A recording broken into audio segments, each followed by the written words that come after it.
What is, hi everybody, this is Cody, aka DFS Prodigy. We're here. We're breaking down this 5 game NBA slate for tomorrow, January 21st. Before we begin though, always like, subscribe, the whole thing I told y'all know. And yeah, we're gonna get an early jump on this slate for tomorrow. I've been kind of lacking NBA with my work schedule. It's been tough. But yeah, this is the Wednesday 5 game slate. Cavs at Hornets, Pacers at Celtics, Nets, and Knicks, Hawks and Grizzlies, and then Pistons at Pelicans. The Thunder, Bucks, and the Raptors and Kings are not on the slate. But yeah, none of these teams are on a back-to-back. So we're gonna go and break this down again. Hit a like, subscribe. We got the NFL Conference Championship coming up for AFC and NFC, of course.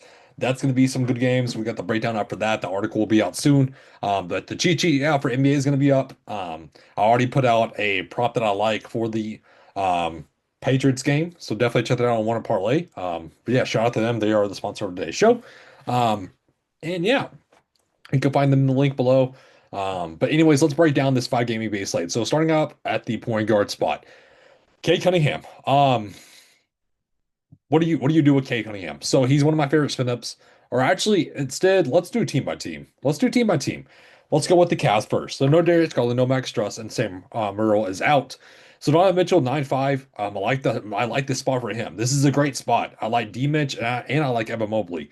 I would even throw in some Jared Allen as well at 6-6. This is a great spot for Jared Allen. Tyson, I know the price tag's going up, but it's the production is as well. So at 6-1, I like that. You can also look at Craig Porter at 5-1. I like a lot of this team. I'm going to be getting into a lot of the Cavs here. And then Tomlin, I'm not really getting too much of. I'm not really getting Alonzo Ball.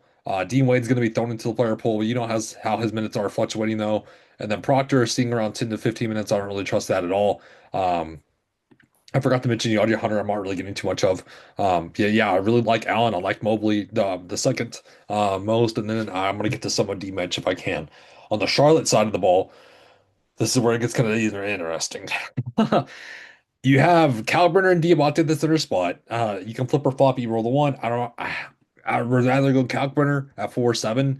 And then you have LaMelo Ball, 19, 21 minutes, the Black past 3 games. Yeah, he starting, benching, it's been all over the place for him. But I do like him at 8,000. Brendan Miller, I kind of rather just drop down to go to Miles Bridges, who's had 2 off games. Colin Nipple, super fluctuating, kind of up and down. At 6-6, I don't really want to go to him. Colin Sexton, I don't mind going to if he's going to get those type of minutes. And you can always look at the Sion James at 3-7 as a value for this slate. Pacers at Celtics. Siakam, I'm not really getting too much of. And then there's not much on this team I really want to go to. Andrew Nimhard, that's kind of tough click at 6-7. Neesmith, you could interest me in at 5-8. TJ McConnell at 4-7. I don't really want to get to playing around 14 to 20 minutes. I mean, you could entice me on Jarris Walker as well at 4-5. But yeah, there's just not a lot of this team I really want to go to. On the Boston side, Jaylen Brown, he should be playing at 9-8. There's other spinouts I'd rather go to. Derek White, though, at 8-3 is a nice price tag. Pritchard's a nice price tag at 6-8. Kata in the mid range at 5-4, you could look at as well. Sam Hauser, he can obviously get hot. We know that. So he will be in the player pool. Luka Garza and Simons, I'm not really getting to. And then we're gonna go to the third game with the Nets at the Knicks. On the Nets side, MPJ 8-7. It's a hefty price to pay. I don't like this matchup against the Knicks at all. That's what's kind of making it tough for me to click on any of these guys at 6-8. Yeah, the Claxton, no, I'm not really wanting. Cam Thomas, again, is always interesting. I wouldn't trust that 10 assist again, because he's mainly a shooter. But anyways, yeah. Noah Clowney, 5-7 Demon. It's tough with his production. One minute he's having a great game, the next minute he's just not even on the court. It doesn't even look like he's caring. So I'm not really going to dim in. Maybe some of Powell at 3-8. Maybe. I wouldn't be interested in that at 3-8.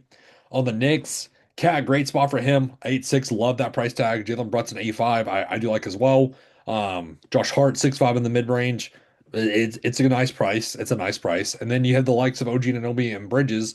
McBride is 5-4, playing big minutes. I do like that. And then these rest of these guys, I mean, Kolek, that's hard to trust nowadays. Mitch Robb, I'm not really wanting. He's been super boomer bust, obviously, but yeah, McBride right there at 5-4.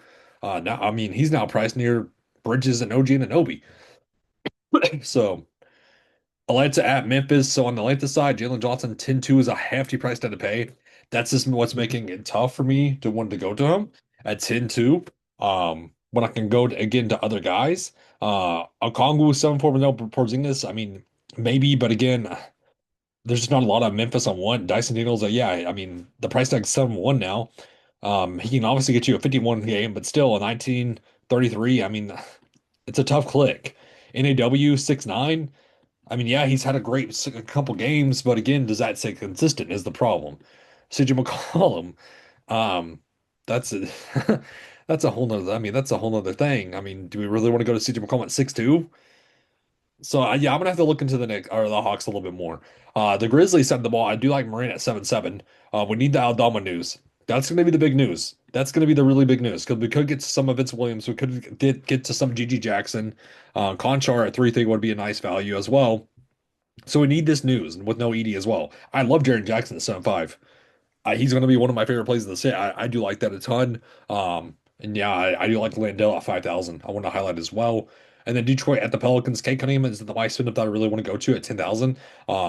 I do like Durant as well. 7-2, great spot for him. I'm liking a lot of this Pistons team. Duncan Robinson, the shooter, I like that at 4-3. Stewart at 5-3, a nice price tag on him. A really nice price tag. And then Jaden Ivey's too cheap still at 4-1. I do like that a ton. If he can get those solid minutes, he's going to have that production. And then Karis LeVert playing 15 minutes of 3-6, I'll take that any day of the week. And then on the Pelican side, Murphy at 8-1, Zion, I like both. I like Zion the most though at 7-9. I think this is a great spot for him. Queen's going to be always in play at 6-9. And then Poole, I think is too cheap at 4-6 would be a guy I really want to highlight. Um, but yeah, anyways, that breaks down this 5-game slate for us. So again, thank you all so much for tuning in. It's a great service. And everybody, have a good one.